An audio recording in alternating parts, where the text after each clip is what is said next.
Senhor presidente, pela manhã nós assistimos aqui o hacker Walter Delgatti e os seus advogados muito à vontade, né? Quando a gente, delegado Ramagem, me corrija se estiver errado, por favor, quando a gente faz a Academia de Polícia Federal, a ANP aqui em Brasília, a gente passa por uma cadeira na nossa formação chamada cadeira de interrogatório. E ali você começa a ter aulas de indícios para saber se a pessoa está mentindo ou não, né? Uma delas é quando você faz perguntas do passado e a pessoa prontamente ela te responde. Parece até que veio ensaiada para o depoimento. Porque é muito comum quando a gente pergunta a uma pessoa adulta, quando é que você se formou no primeiro grau? Quando é que se formou no segundo grau? Ela para em um momento, ela puxa pela memória. Normalmente ela até olha para cima. Quem estiver me assistindo, faça esse teste mais tarde com um familiar seu.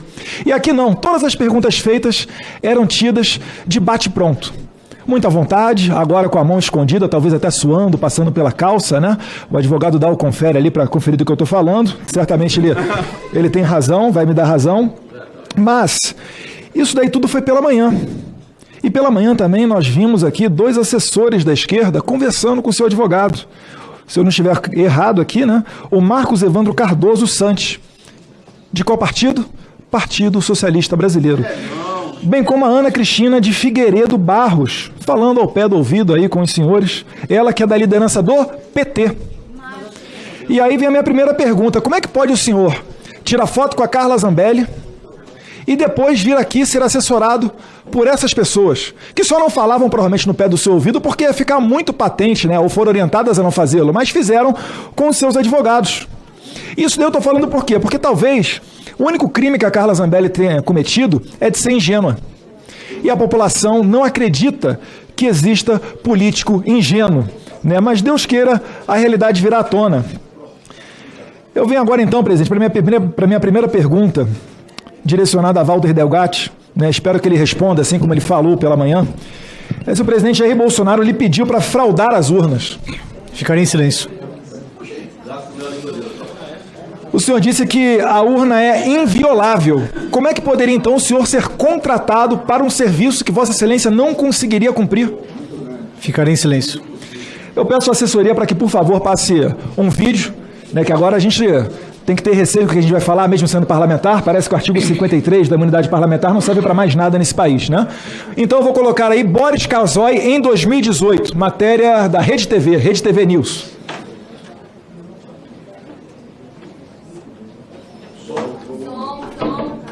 É só para aumentar o som e voltar do começo, por favor. Fraudes em urnas eletrônicas durante a votação do primeiro turno.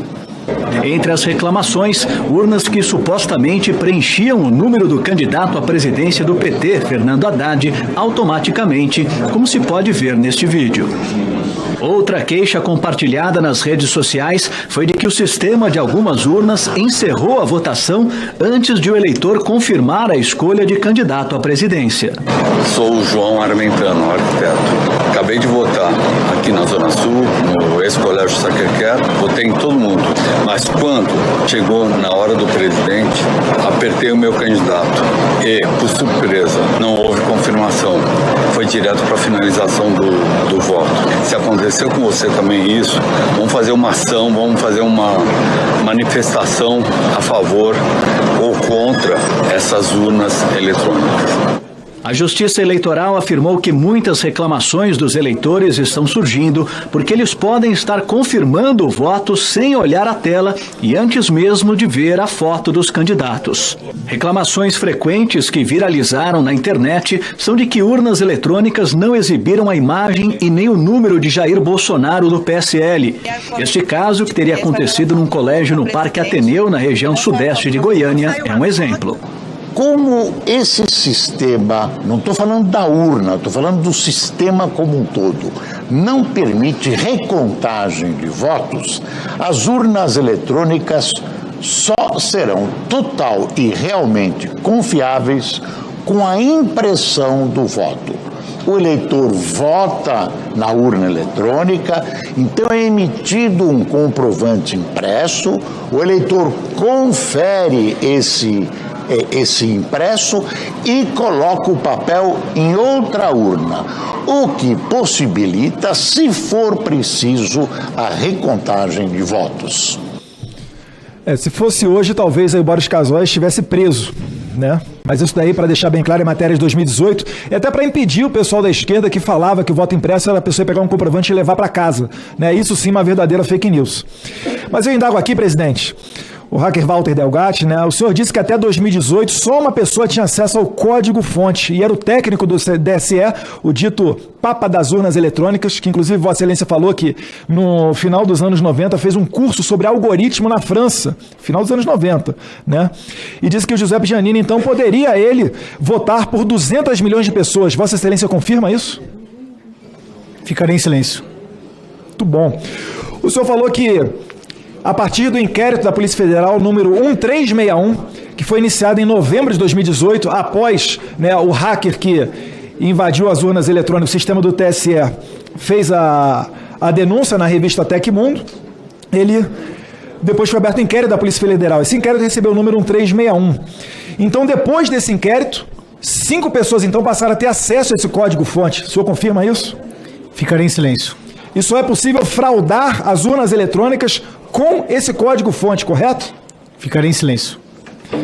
Presidente, eu só peço que me assegure aqui a minha imunidade parlamentar, porque eu vou falar que é muito grave, posso ser perseguido em virtude daquilo que eu falar, mas esse inquérito, né, mais uma vez abriu um inquérito contra mim, né, mas esse inquérito, que foi aberto em novembro de 2018, por determinação da então presidente do TSE, ministra Rosa Weber, muito bem feito, né, um documento foi assinado por Giuseppe Giannino. O delegado da Polícia Federal perguntou ao TSE se ocorreu alguma violação do sistema do tribunal. E o senhor Giuseppe Giannino respondeu ao delegado que sim, que entre os meses de março, pelo menos os meses de março, até o final das eleições, ou seja, outubro, novembro, hackers caminharam dentro dos sistemas do TSE.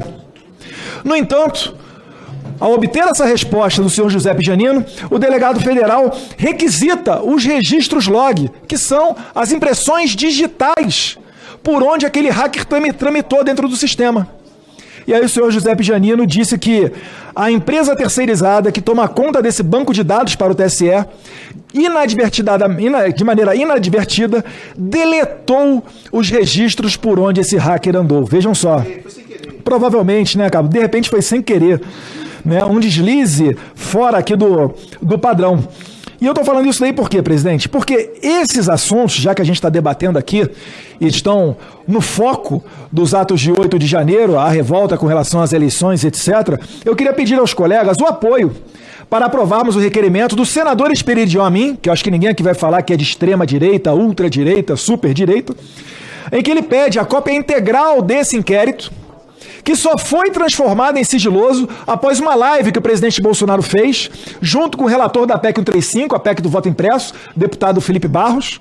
Só foi decretado sigiloso esse inquérito após essa live. E ainda assim tentam falar que o Bolsonaro vazou dados sigilosos de uma investigação da PF, o que é uma verdadeira mentira. Mas aqui essa comissão ela tem poderes para requisitar isso. E não somente isso, para que nós apoiemos também o requerimento do também senador Esperidion Amin para convocar aqui o Giuseppe Giannino para nos dar essas explicações e não trazer aqui um hacker que de manhã fala uma coisa, à tarde fica quieto. A gente está vendo ali uma matéria da Rede TV onde as pessoas filmaram apertando um botão e aparecendo o candidato do PT por ocasião daquela eleição. O hacker aqui mais cedo, agora não está falando, mas mais cedo, disse que Giuseppe Giannino era a única pessoa do Brasil até 2018 a ter acesso a esse código-fonte, que é o ingrediente necessário, nas palavras do hacker, para envenenar o sistema eleitoral. Então que Giuseppe Giannino vem aqui fazer esses esclarecimentos, né? Não vou ser repetitivo aqui, mas gostaria de lembrar também, né? O senador Flávio Bolsonaro falou muito bem. O hacker foi ao Ministério da Defesa depois da confecção do relatório da Comissão de Transparência das Forças Armadas, que desde 2021, a convite do presidente do TSE à época, ministro Luiz Roberto Barroso, convidou as Forças Armadas para contribuir no processo eleitoral. Lamentavelmente, o ministro Barroso interferiu aqui no Congresso quando se juntou com 11 presidentes partidários, não sei utilizando quais argumentos, mas os fez convencer a votar contra a PEC 135, numa verdadeira interferência indevida aqui no Poder Legislativo. Então, é a manifestação que eu faço, senhor presidente, E gostaria aqui de mais uma vez ressaltar que é de suma importância a vinda de Giuseppe Giannino e o acesso a esse inquérito da Polícia Federal que até hoje não foi concluído. Passaram-se mais de 4 anos da denúncia. Muito obrigado.